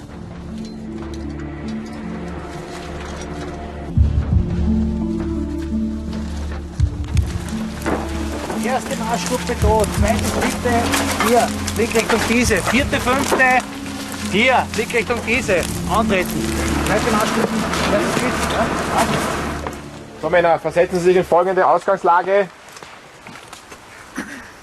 Sie haben vor 24 Stunden ein Kommandounternehmen durchgeführt. Sie wurden dabei von feindlichen Kräften erkannt. Gegenjagdkräfte in der Stärke von 2 Bataillonen sind bereits eingesetzt, haben bereits den Abstand auf 1000 Meter, das heißt 1 Kilometer reduziert. Aus dieser Richtung sind rasch näher kommend. Bei diesem Kommandounternehmen gab es 2 schwere Verwundete, die hier vor Ihnen liegen. Damit keine Unklarheiten aufkommen, zusätzliche Verwundete, sollten sich welche ergeben oder Ausfälle, werden natürlich mitgetragen. So etwas wie Abmelden gibt es nicht mehr. Gegenjagdkräfte sind bereits auf 700. Da, Viere! Da, komm, Vierer! Vierer, meine Verwundeten! Jetzt schon! Männer! Jetzt schon! Die Anwärter ahnen nicht, dass ihnen ein 30 Kilometer langer Eilmarsch bevorsteht. Der jeweils von den Ausbildnern bestimmte Kommandant muss seinen Trupp zusammenhalten und zugleich die Richtung vorgeben. Doch schon nach kurzer Zeit bricht die Truppe im Dunkel der Nacht auseinander. Mehrere Soldaten nehmen den falschen Weg und überholen, ohne es zu wissen, ihre Vordermänner. Sind Sie verletzt? Sind Sie verletzt? Nein! Passt, dann können wir weitermachen. Hauptmann Philipp Ségur-Cabanach beobachtet das Geschehen und reagiert sofort. Er verändert das Szenario der Prüfung. Wir sind leider durch ein Minenfeld gegangen. Sie haben ein paar Splitter im Bauch. Sie haben eine Kopfverletzung, weißt du?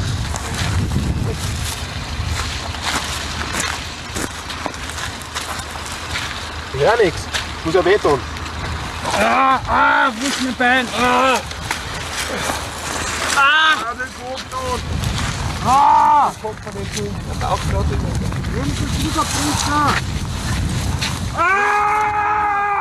Die Soldaten müssen die Schwerverletzten so realistisch wie möglich darstellen. Komm her, muss den abbinden, ey! Auto, dass Sie die Kameraden in der Ferne auch hören. Wenige Minuten später trifft der Rest der Kommandotruppe ein. Das Chaos ist perfekt. Fuß abbinden! Da was wir haben! Splitterverletzung im Bauch! Der Gurken hat Kopfverletzung! Cool! So! Hilfe! Blute! Wir brauchen 3 Kopfverletzung! 8 Leiter! Alles Scheiße! Aber Splitter im Bauch! Hier! Ich mach den mal! Jeder Einzelne steht unter starkem Druck. Zum Szenario gehört auch, dass die Verletzten sofort verarztet werden müssen. Verstanden? Oder die Versorgung geht noch! Aufnehmen noch! Wir lassen keinen zurück! Die nächsten 15 Kilometer müssen die Anwärter jetzt ihre ins Minenfeld geratenen Kameraden mittragen. Anhaxen! So, anhaxen aber, komm! Einer links, einer rechts!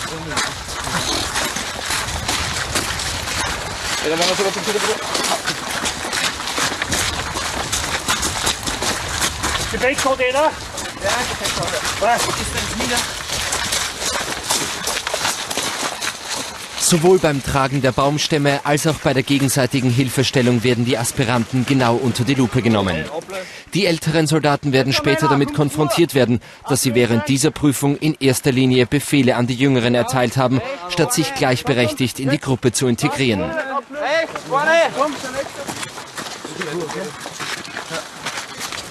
Die sind jetzt schwerst belastet. Unter höchstem Druck, auch der Kommandant. Unter hohem Druck jetzt. Er muss es zusammenhalten, er muss sie dorthin führen, wo er den Befehl dazu hat. Eine sehr schwierige Situation für ihn. Wir sind jetzt knapp an 40 Stunden ohne Schlaf. Das heißt, Wir sind bereits in einer Phase, wo man die Übersicht verliert, wo man die Kontrolle nicht mehr so geistig hat, alles rundherum zu betrachten. Die richtigen Entscheidungen werden sehr schwer getroffen. Sie fühlen sich körperlich schwerst erschöpft durch die Anstrengungen und zusätzlich psychisch sind sie einer unglaublichen Belastung zugeführt worden und haben sicher ein Problem.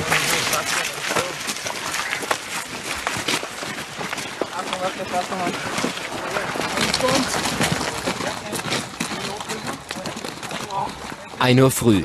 Die Anwärter haben endlich ihren Zielort erreicht. Sie sind über 30 Kilometer lang im Kreis marschiert und jetzt wieder auf dem Gelände der Ausbildungskaserne Bruckneudorf. Die Strapazen scheinen erstmal überstanden zu sein.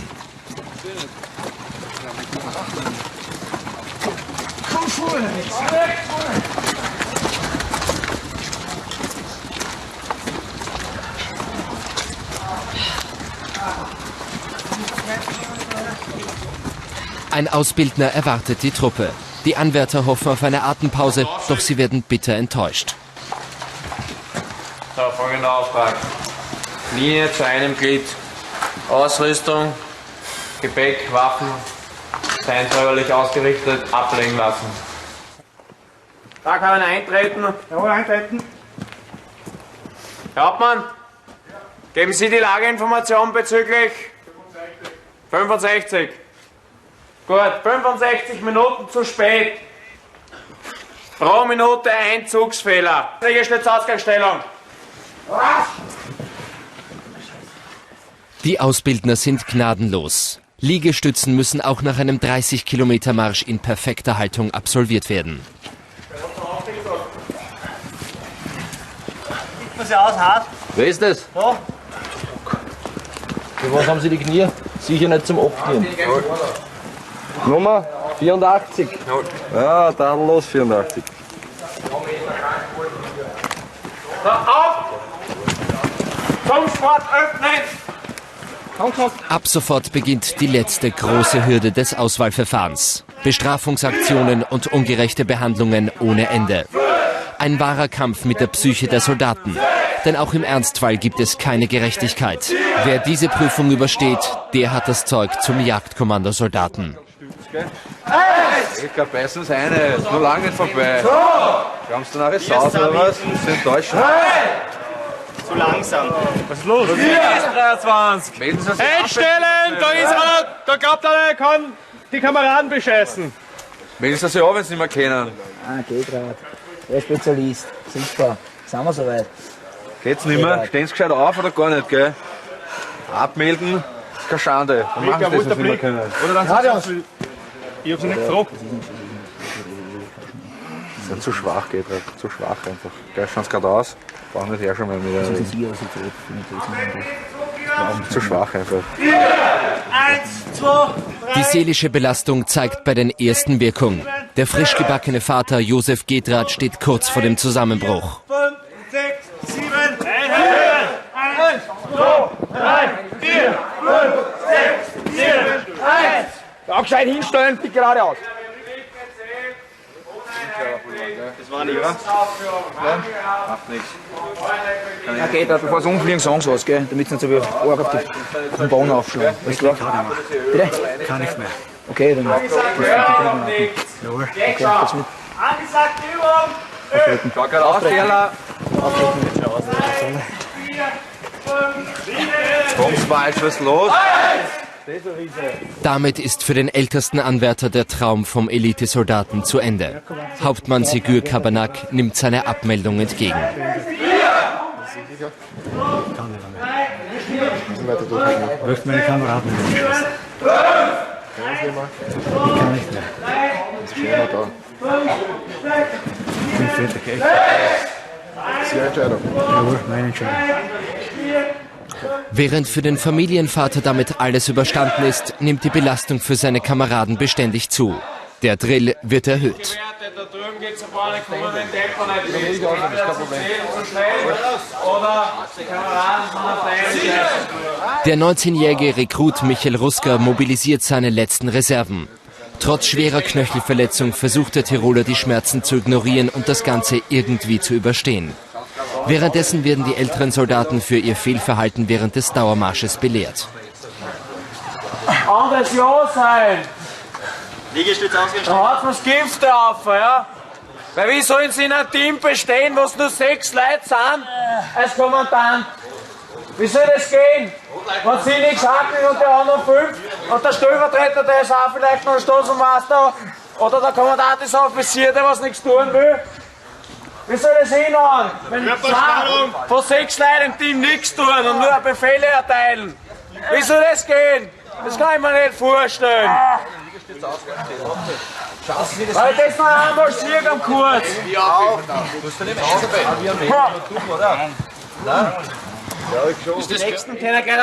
Was nun folgt, ist das sogenannte Belehrungsgeschenk. Der 100 Kilo schwere Baumstamm darf strafweise von ausgesuchten Anwärtern getragen werden. Wir. Das braucht Drogenhilfe. Jetzt gibt's ganz.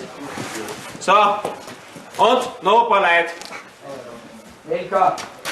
Ja. Freiwillige Bauer. Ja, freiwillig.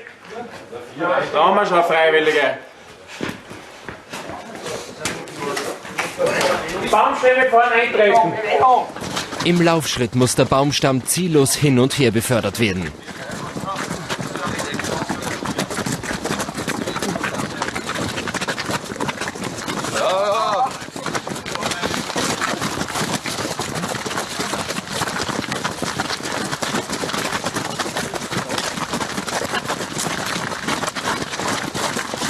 Jetzt noch.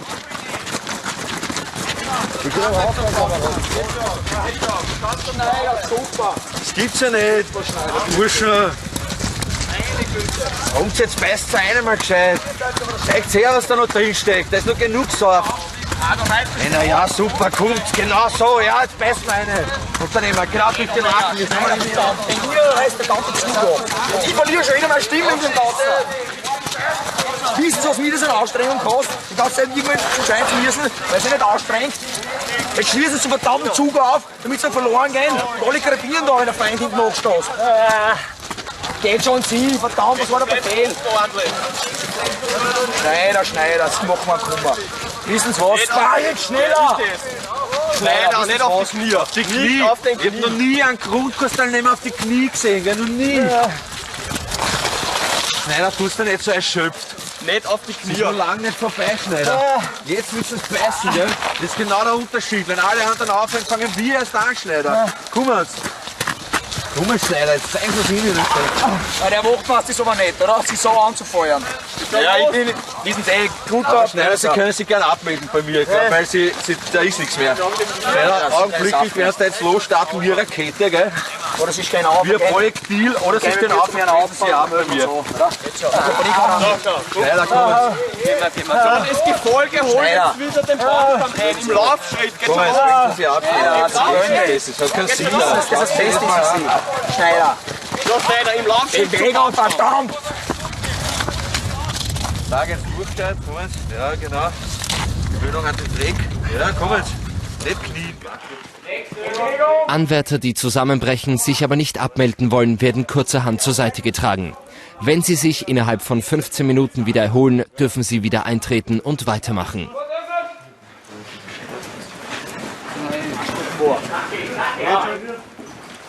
Ich hoffe, Sie wissen in Zukunft den Wert einer automatischen Handfeuerwaffe zu schätzen. Ja? Wenn Sie glauben, dass das nur unnötiger Ballast ist, den man nur umwerfen kann, ja? Wie so ein Pass, so wie das einige, ich sage nicht alle, aber einige von dieser Marschgruppe.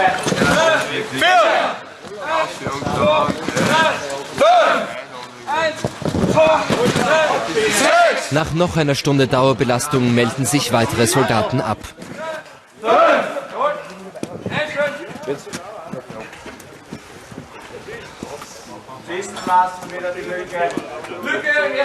Verdammt!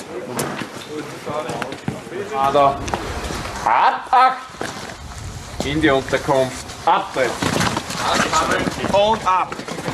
Und dann ist der Drill plötzlich zu Ende. Nach über 48 Stunden dürfen die Anwärter wieder in ihre Unterkünfte. Das Schlimmste scheint überstanden.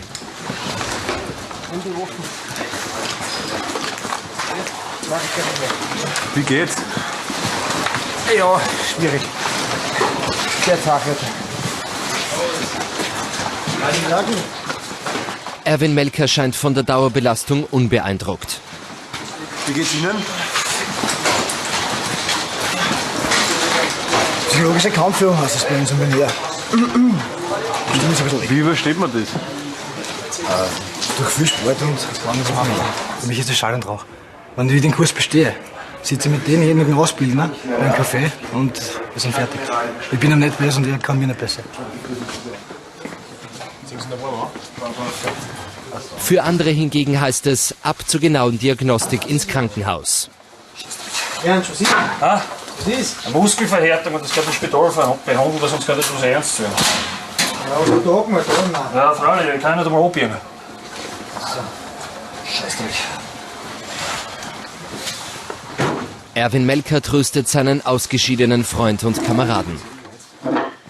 Aua, was ist? Da reißt mich der Achsen an, du gehst, oder? Bist du selber, du gehst? Ja. Bist du? Was ist das? Du musst ihn abholen, du musst ihn abmachen. Findest du, oder? Ich kann das kannst du, oder? Ja, nur was drauf machst, das ist das verkauft. Aber ich habe eigentlich auch damit rechnen müssen, nicht? Dass sowas passieren kann. Oder könnte, nicht? Und das ist der volle Eintritt. Ich das jetzt nicht glaubt. Das hat mir gerade gesagt. Das ist nicht geglaubt. Ja. Ich hab's nicht geglaubt, du musst es nachdenken. Du musst das richten. Wie geht's Ihnen? Ja. Wieder geht's wieder. Ja, auf dir. Yes. Ja, Ich war den ganzen Tag jetzt im Nachhinein. ja, ich weiß nicht. Ja. Wenn wir sie da am Abend noch gesehen haben, oder? Ist noch jetzt halt, ja, ein bisschen. Das ist jetzt irgendwie warten müssen. Ja, darf ich wahrscheinlich nicht sagen, ein bisschen angefressen, wenn ich über die Aussagen was gemacht habe. Dann. Wie ist der Marsch gelaufen? Ja, ich war eingeteilt als Kommandant. Schlecht, wir sind zu spät gekommen. 6 Minuten. Wie geht's Ihnen jetzt nach der ganzen Belastung, jetzt wo die Ruhepause wieder eintritt? Ja, ich weiß nicht, wie ich die Hände drauf tue, aber ansonsten ganz gut. Zufrieden? Ja, zufrieden. Es hätte besser gehen können, aber ich war relativ erschöpft nach dem Marsch. Dadurch, dass ich mich relativ oft umgegangen habe mit Zusatzausrüstung. Und das hat halt jetzt bei mir keinen gemacht, ganz klar. Nein. Schlafentzug, zusätzliche Belastung. Und dann hat es echt nicht geholfen, dass man gescheit reingerissen hat, aber am nächsten Mal mal besser werden. Gibt es da Momente, wo man sich denkt, warum tut man sich das an? Ja, aber die muss man halt wegschalten, relativ flott, oder? Also, wenn ich mir das den ganzen Tag vorrede, dann bin ich gleich fertig. 3 Uhr früh. Seit einer halben Stunde schlafen die Anwärter in ihren Betten. Tag, Marke!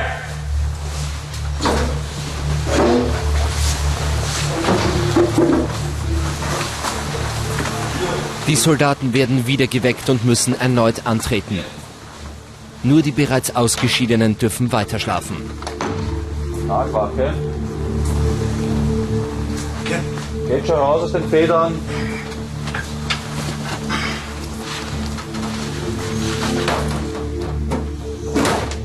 Unter ersichtlichen Mühen ziehen sich die Soldaten wieder an. Schwerer Muskelkater behindert jede Bewegung. Auch der knöchelverletzte Michael Ruska beugt sich dem neuen Befehl.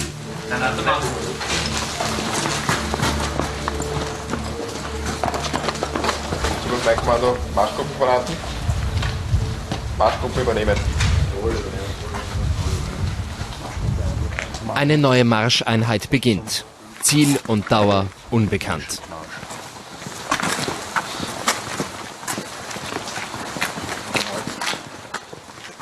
Für einige ist diese erneute Belastung zu viel. Rekrut Ruska kann mit seiner schmerzenden Knöchelverletzung nicht weiter marschieren und meldet sich bei Hauptmann Sigur Kabanak ab. Okay. 28.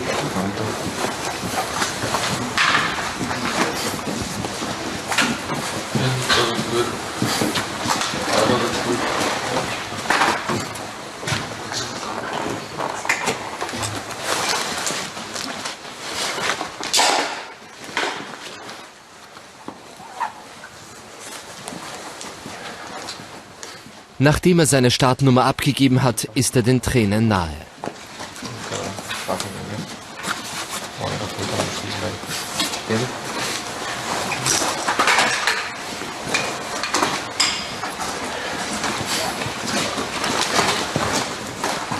Für seine Kameraden steht nach der Marscheinheit noch um 5 Uhr früh die letzte psychologische Testung auf dem Programm.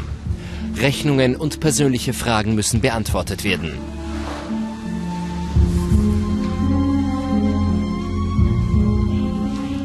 Gleich bei ATV die Reportage. Entscheidung im Jagdkommando-Auswahlverfahren. Über 70 Leute sind angetreten und jetzt sind wir 30. Das heißt, ein gutes Gefühl, wenn man weiß, man ist noch dabei und man hat ja auch viel gemacht dafür.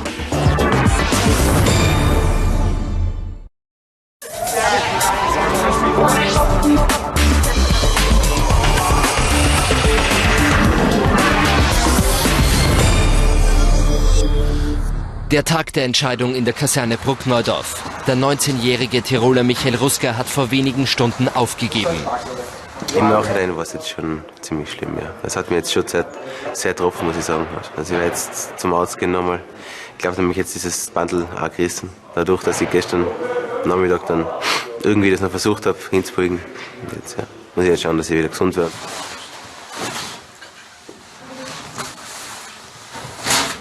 Ja, ich weiß nicht, mein Ziel war halt, dass ich das schaffe. Und das habe ich mir gedacht, ja, jetzt probiere ich halt so lange bis es geht. Ich habe halt einfach gesagt, ja, jetzt pumpe ich halt so lange, bis ich dann schlussendlich halt doch umfliege. Und dann werden sie mich eh wegzahlen, habe ich mir gedacht. Ja. Würden Sie im Nachhinein etwas anders tun? Nein, gar nichts. Weil ich meine, also im Endeffekt ist mir die Gesundheit schon wichtiger als wie dann schlussendlich das Abzeichen. Oder der Grundkurs. Und die Enttäuschung? Ja, ist jetzt schon ziemlich groß eigentlich, aber kommt mal drüber hinweg. Hauptmann Philipp Segur-Kabanak kündigt den Kommandanten des Jagdkommandos Oberst Harald Wodosek an. Er wird das Ergebnis verkünden. Auswahlkurs rechts. Schaut.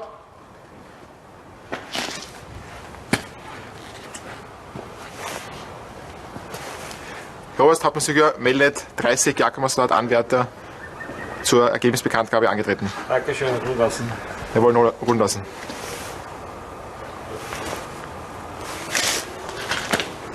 Hart, 8. Kurs, gut.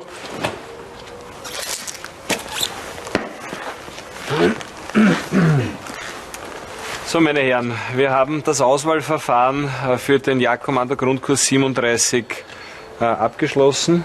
Sie sind jene, die dieses Auswahlverfahren erfolgreich bestanden haben. Ich kann Ihnen als Kommandant des Verbandes mitteilen, dass alle 30, die durchgekommen sind bei diesem Auswahlverfahren, alle Tests positiv bestanden haben und keine Veranlassung besteht, einen von ihnen noch aus dem Auswahlverfahren herauszunehmen. Ich erwarte mir von Ihnen, dass Sie das Durchhaltevermögen, das Sie jetzt im Auswahlverfahren gezeigt haben, auch weiter zeigen werden.